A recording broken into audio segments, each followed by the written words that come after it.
আর যে ব্রেকিং এখন নজর রাখবো, আজই এসএসসির নিয়োগ বিধির বিজ্ঞপ্তি জারির সম্ভাবনা। এসএসসির নিয়োগ বিধি চূড়ান্ত রাজ্যে, নবম, দশম, একাদশ, দ্বাদশের নিয়োগ বিধি। আরো ডিটেল এ বিষয়ে জানাতে পারবে সোমরাজ, রয়েছে আমার সঙ্গে। সোমরাজ, দেখো, আজই স্কুল সার্ভিস কমিশনের যে নিয়োগ বিধি, অর্থাৎ নবম, দশম ও একাদশ, দ্বাদশের সেই নিয়োগ বিধির বিজ্ঞপ্তি আজই জারির সম্ভাবনা প্রবল।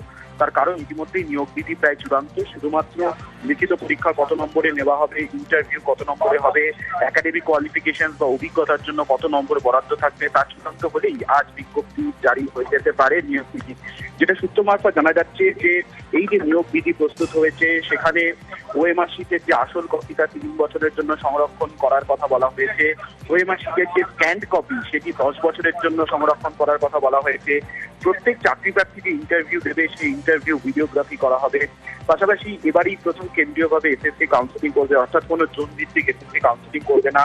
পুরোনো সিলেবাসেই নেওয়া হবে পরীক্ষা, অর্থাৎ আর কোনো নতুন সিলেবাস তৈরি করা হবে না লিখিত পরীক্ষার জন্য। বেশ, বেশ সোমরাজ।